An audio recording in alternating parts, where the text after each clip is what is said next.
ladies and gentlemen, I want to welcome you into episode 49 of General Admission Wrestling. It's absolutely insane to think we are one episode away from 50. It's crazy. It's crazy. So for those of you that have been watching, thank you so much. It's been so much fun. But we do not have the time to wait or to sit here and contemplate the journey that we've been on, because we have a whole lot to get to in this episode, starting with the conclusion of GAW Classic Group A. The final match of the group is going to open up this show, and it will decide the winner of the group and who goes on to fight for the GAW Classic title.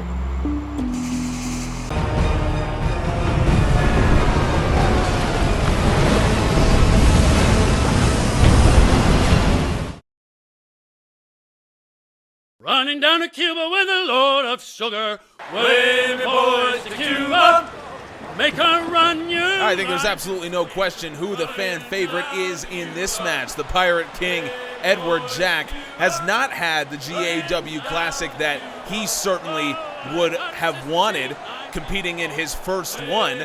A man who has previously competed in the New Japan Cup, among other famous tournaments that he's taken part in. He started 0-2 here in the Classic, but he does have the opportunity to play spoiler for Matt Hardy, as Hardy has started 2-0. And before we really get into the nitty-gritty of this match, we have to announce our main event coming up later on. It is the Women's World Champion Asuka taking on her rival as of late, Kairi Sane, in an Iron Woman match. One of the few that we feature here in GAW. That is going to be awesome. But let's not look past this match. Again, will decide the fate of Group A. As we take a look at the standings here, we see Matt Hardy with a 2-0 start has an opportunity to win this group with a win in this match.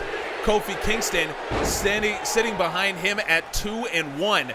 So if Hardy were to lose here to the 0-2 Pirate King, that would have Hardy and Kingston tied at a 2-1 record, and they would actually go to a tiebreaker match. So there is a lot on the line here, no doubt.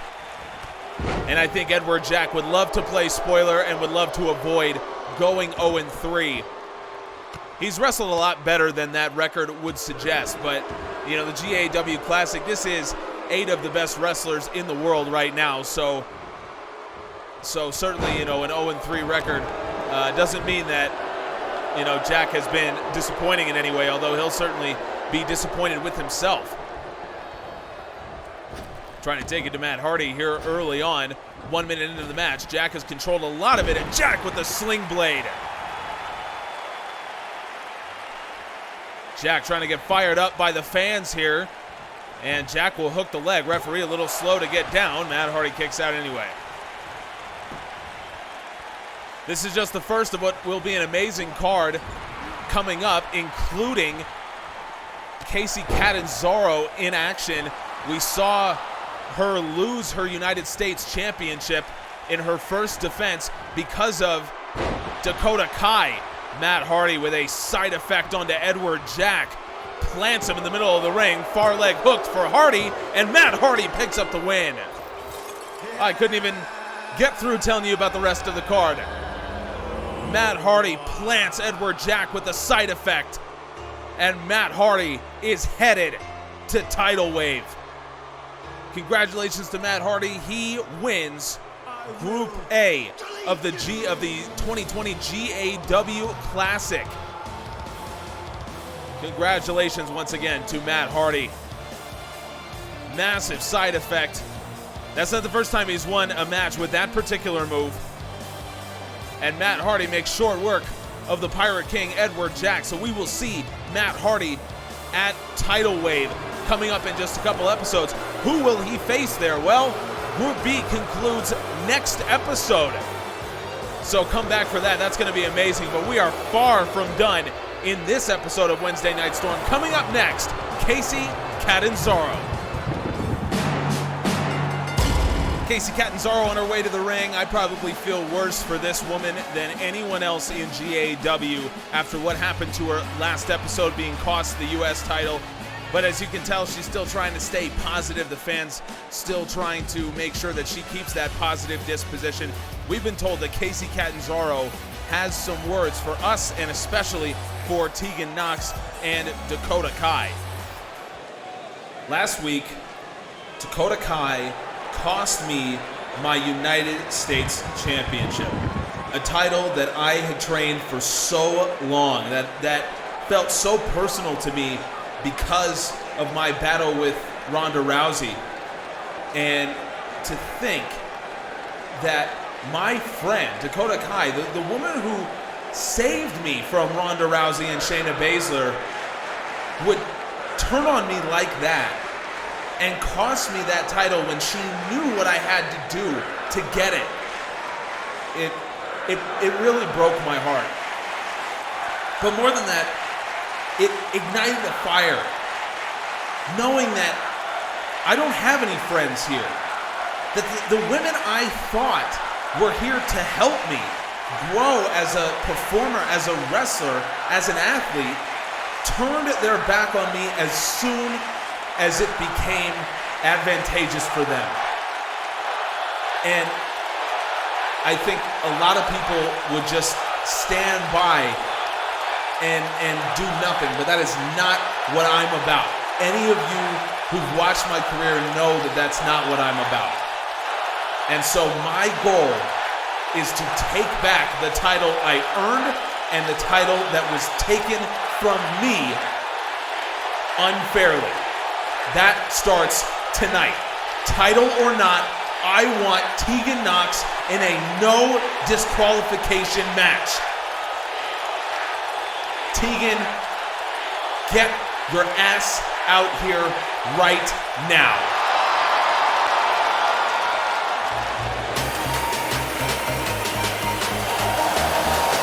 Well, the match is official.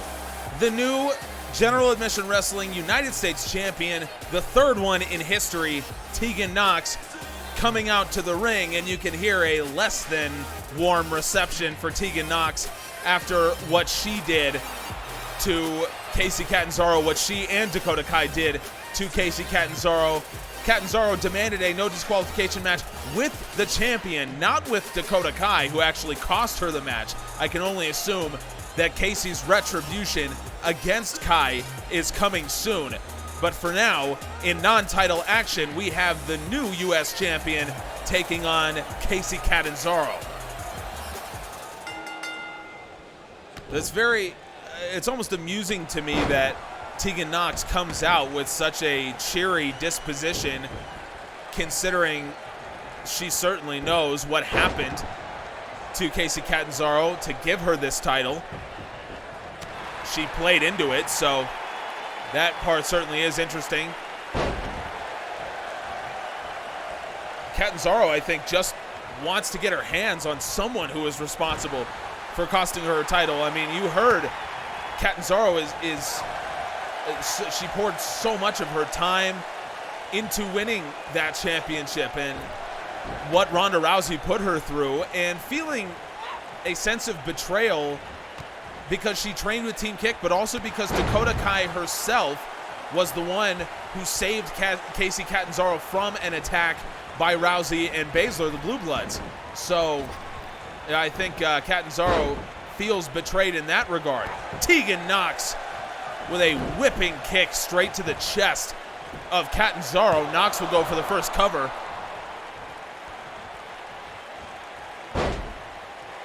Kairi Catanzaro has made this no DQ stipulation. Canadian Destroyer from Tegan Nox. But you wonder if that was really just to help in the event of a Dakota Kai interference. You know, we haven't heard any words from Kai or Tegan Nox. Nox now has Catanzaro up, going for the choke slam, and Catanzaro turns it into a face buster of sorts, and Catanzaro will head outside looking under the ring. I think there's some plunder under there, and Catanzaro has herself a kendo stick. Tegan Nox saw it happen quickly. She's on top of things, and Nox now drops Catanzaro into the steel steps. Catanzaro DDT onto the outside. We see that weapon sitting there still on the outside that Catanzaro was planning on using on her rival. But Catanzaro will instead just go straight at Tegan Nox on the unforgiving outside of the ring. Snap suplex. Now Catanzaro certainly feels that she's giving more damage to Nox this way. Nox sends her back into the ring. No countouts and no disqualifications here in this match. Pinfall or submission, only ways to win. Catanzaro with a flying lariat. And Catanzaro trying to get the fans on her side. I don't think that's a very difficult fight. Catanzaro with a standing corkscrew moonsault. What poetic justice this would be if it puts away Tegan Nox. This is the move that Dakota Kai cost her, and Tegan Nox kicks out. It was the standing corkscrew moonsault that had the match won last episode, and Dakota Kai dragged the referee out of the ring. And that's what cost Kacy Catanzaro the match and her title. It certainly would have been justice had she beaten Nox in that way. As it is, Nox kicks out. And Catanzaro still trying to take it to her offensively. Nice deep arm drag from Tegan Nox. Coming up next, by the way, Will Ospreay continues his open challenge after a week off. He will once again defend the Intercontinental Championship for a 7th time. Nox going for the exploder suplex. Kacy Catanzaro flies over, and now Catanzaro has the advantage. Nox off the ropes. Catanzaro with a beautiful Hurricane Rana. And now again targeting the neck and the upper body of Tegan Nox. That is a strategy that Catanzaro continues to go back to, and she got the pin. The neck breaker from Kacy Catanzaro. It's not something that she often goes into the well for. But that time she used it, and I think a lot of it had to do with softening Tegan Nox up with multiple attacks on the outside. You can see it here with a giant DDT. And it just compresses the neck and the vertebra of Tegan Nox. Softens her up for one final attack on the neck. It was that right there.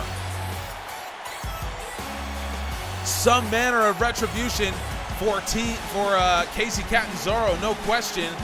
But yet, Tegan Nox will go home with the U.S. Championship. Kacy Catanzaro will not. And hopefully we'll get to hear from Nox or Dakota Kai pretty soon as to their explanation why they did what they did. I certainly hope that that is the case going forward.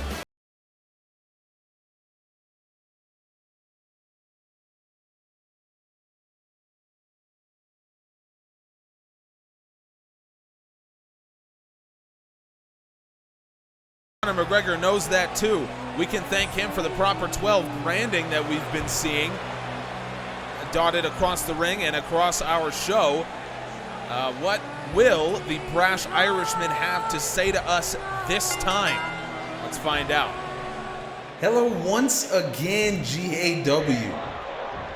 Now, much as I love playing Secret Keeper, it is necessary at this point to tell people what we're here for. And when I say we, I mean the mob. See, there was always something attractive to me about how the mob does business. No politics, no bullshit. Do your job or you get hurt. And that's what we are. I have the money. I have the connections. Bobby Lashley has the ability. And we're not here to collect your gold and go home. You know I don't play that game. We're here to take over general admission wrestling. You don't do that through a few matches. You do it through supremacy in the ring and in the back room. And that's what we're here for. You keep an eye out for us.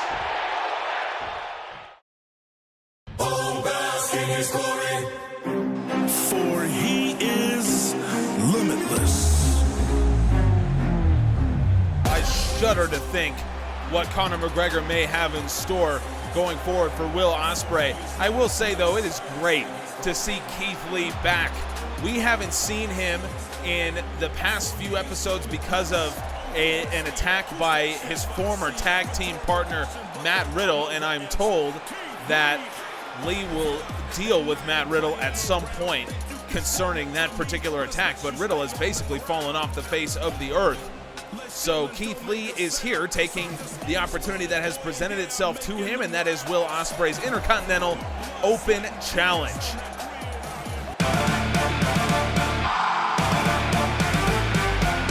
Will Ospreay has defended his Intercontinental Championship 6 times coming into this match. I'll go through them now. From most recent, working our way backwards, he beat Hanson of War Machine, beat Sin Cara, although that was when Bobby Lashley got himself involved. That was in Storm Tokyo. Beat Walter, beat Zack Sabre Jr., beat Yun-Son Park, and then finally we go back to Winterfest where he beat Matt Hardy to win this championship. Ospreay is no stranger to this environment, defending his championship against a bigger man, but every match is different. Will Keith Lee finally have the secret formula to beat Will Ospreay, or will Conor McGregor somehow get his hands on this championship match? We'll have to see. Will Ospreay goes for yet another defense of that title. This certainly wouldn't be the first big man that Will Ospreay has taken out. Look at this, German suplex. Already beat Hanson of War Machine. Already beat Walter in an absolute classic. If you don't remember that, that was episode 45. Go check that out because that match was absolutely incredible. That was the main event of that show, and it was unbelievable. One of the best matches we've seen this year. These two guys, terrific wrestlers, both of them. Keith Lee showing his strength now. Ospreay able to get out of that head trap into the side headlock, and both men will stand. So both Keith Lee and Matt Riddle have been fairly quiet about what happened between them just a couple episodes ago. And oh, okay. So Conor McGregor is out here because of course he is. Yep, we figured that was going to happen. Ospreay makes his way to his feet, and Ospreay going to roll up Keith Lee, jackknife cover. Keith Lee able to kick out. Thrust kick from Ospreay. So Ospreay, I'm not sure if he saw Conor McGregor. McGregor now, oh my God, McGregor has made his way to Will Ospreay's corner. And so that's where he's going to stand, apparently, for the duration of this match. Unbelievable. You really need to wonder what the motivation here is from Conor McGregor. What is the plan? I have no idea. Here he is hanging out in Will Ospreay's corner. Absolutely ridiculous. Ospreay has Keith Lee in trouble in the corner, tosses him out of the ring. Ospreay lining up his target, and Ospreay with a torpedo DDT spikes Keith Lee's head into the unforgiving outside, and then follows up with a Northern Lights suplex. Wow. Ospreay going for the suplex again. This time Keith Lee uses his weight, comes down with the crossbody. Ospreay has apparently learned something from the young Yun-Son Park, who uses that DDT through the ropes to great effect. We've mentioned it before. Yun-Son Park has talked about how much Ospreay has helped him over the years. Keith Lee with a deadlift, sit-out powerbomb, high stack with the cover, and Will Ospreay kicks out. Conor McGregor still standing there in Will Ospreay's corner.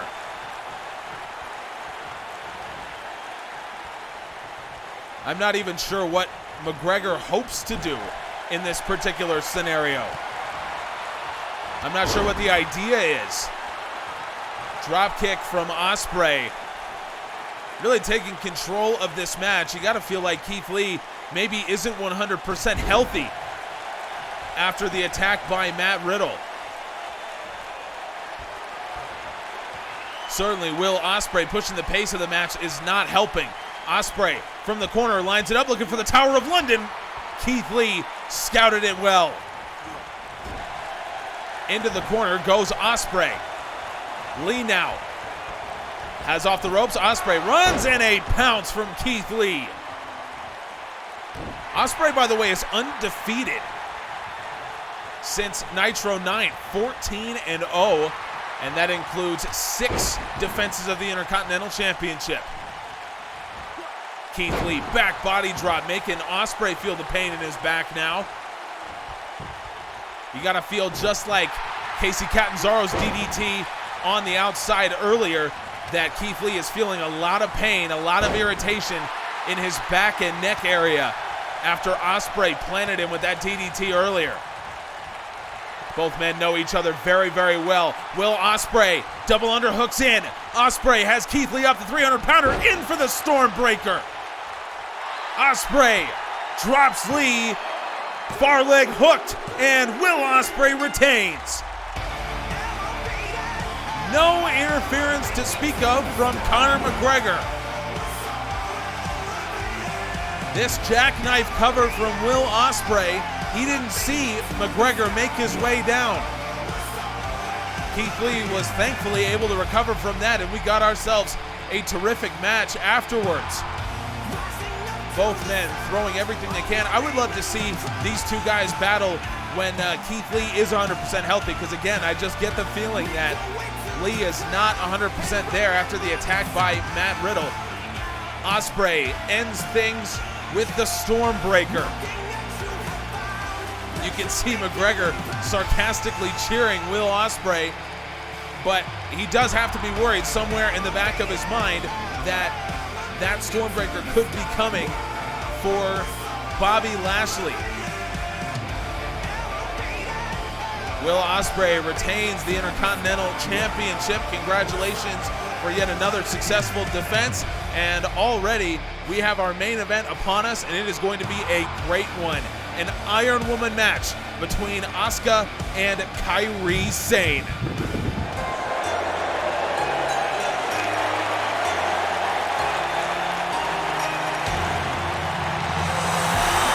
The Pirate Princess Kairi Sane making her entrance. You can hear how much respect the fans have for her. And the women in GAW that the fans truly have this level of love for is really diminishing after what Dakota Kai and Tegan Nox did to Casey Catanzaro. But despite that whole situation, which I think is going to end in a very ugly fashion, Kairi Sane and Asuka have a great deal of respect for one another, and it's a big reason why the two are locking up in this kind of matchup right now. We'll talk more about the implications of this matchup in a little bit, but I want to announce something that we are going to have later next episode. We are going to find out who will take on the Lucha Brothers at Tidal Wave for the Tag Team Championships. We will see a #1 contenders match for the Tag Team titles featuring the Young Bucks, War Machine, and a mystery team that we will find out next episode. If you remember, the Young Bucks and War Machine battled to a draw last episode, so they will both get their chance to fight to take on the Lucha Brothers at Tidal Wave.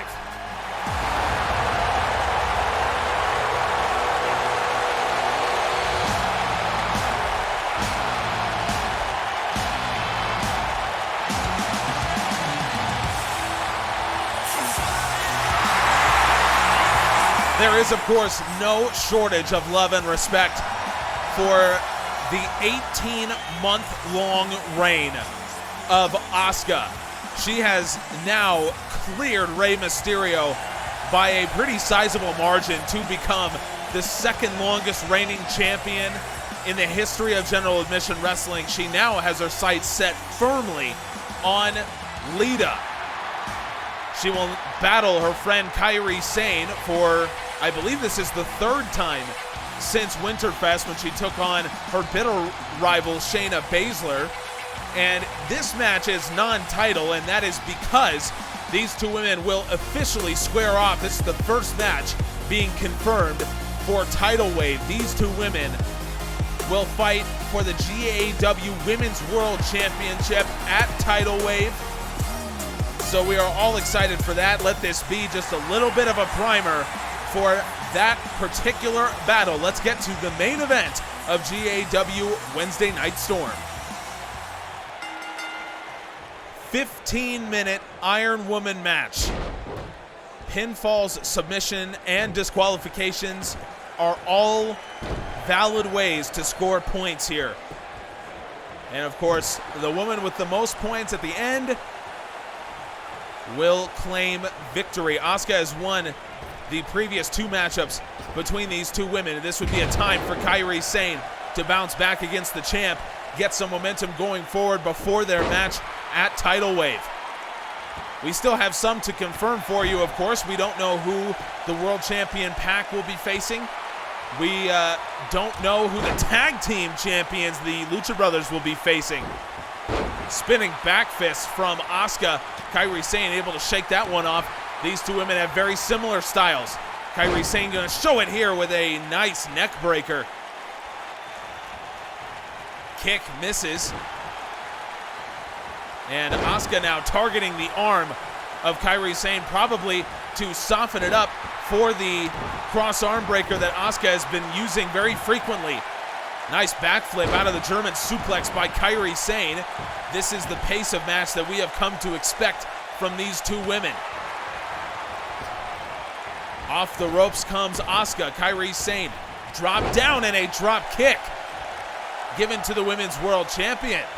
Kairi Sane giving Asuka all she can take here, which has been a trademark of their matches. Really what it's been is Kairi Sane battling with Asuka tooth and nail, and Asuka just coming in with the final blow. Could we see it here? Empress hip attack from Asuka.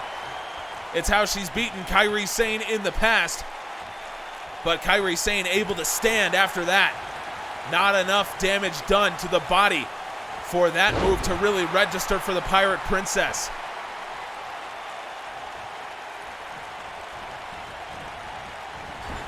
So Tidal Wave, traditionally, we do not have a lot of matches confirmed until the final day, just because the show is so much built around the GAW Classic. It's what takes so much of our focus coming in. So it is not unusual to have so many matches that need to be confirmed coming in, but we are excited to confirm this one. Insane elbow from the top by Kairi Sane. Has Kairi Sane gotten the first fall of the match?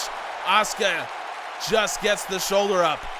You're gonna have to do a little bit more work than that. But Kairi Sane certainly has the correct strategy, coming in, targeting the body, softening her up for the insane elbow, which when it's hit correctly lands just above the chest, and so it really compresses all the air back into your lungs. Once again, Asuka coming off the rope, drop kick, this time pushed aside by the world champ.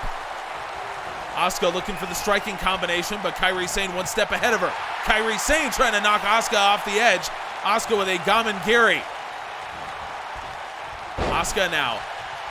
Snapmare. Both of these women have such a history in wrestling, martial arts as well, and you can see it in just how similar their fighting styles are.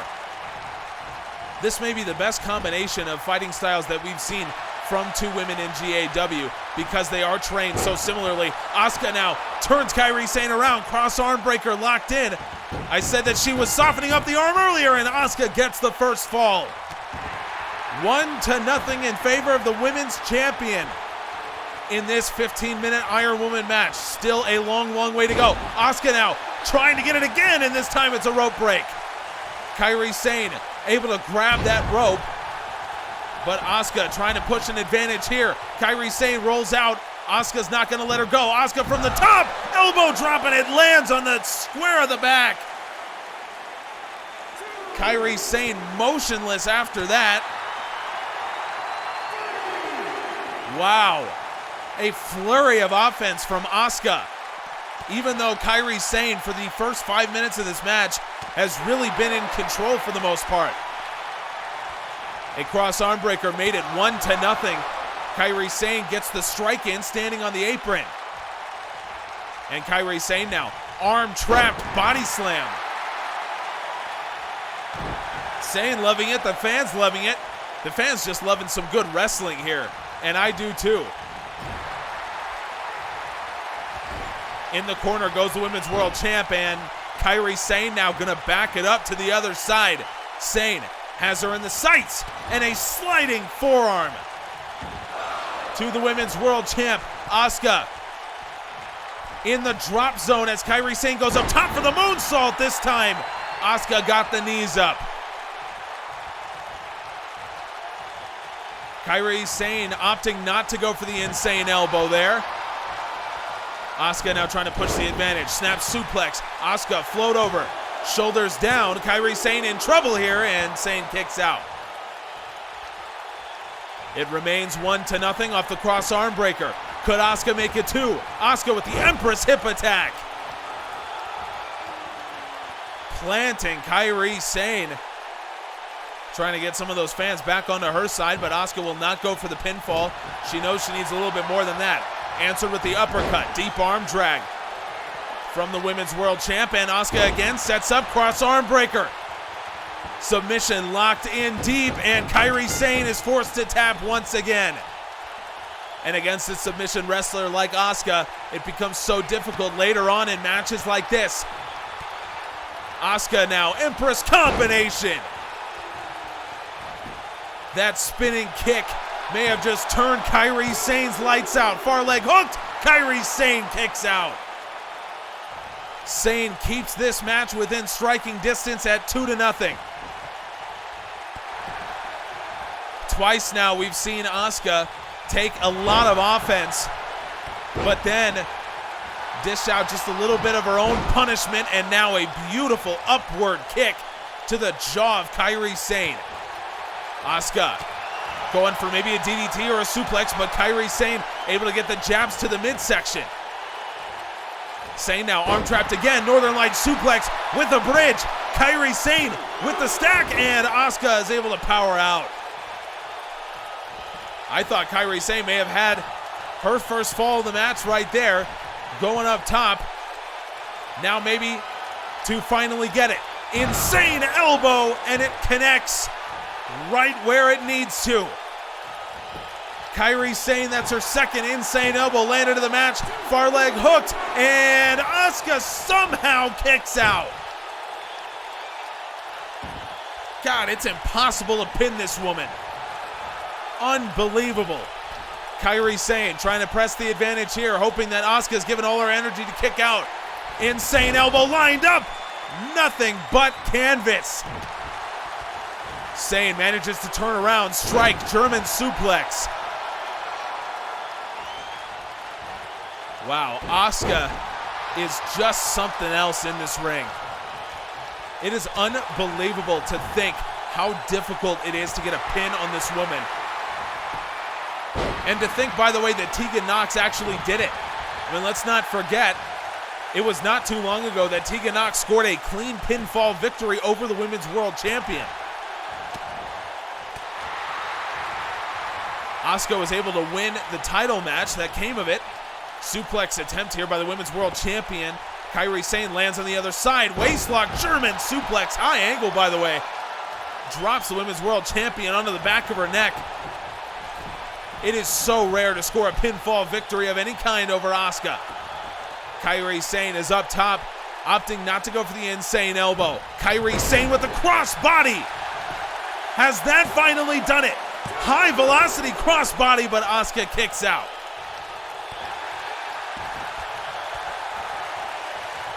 Kairi Sane has so much of her offense from the top rope. Kairi Sane lines it up. Insane elbow. Nobody home.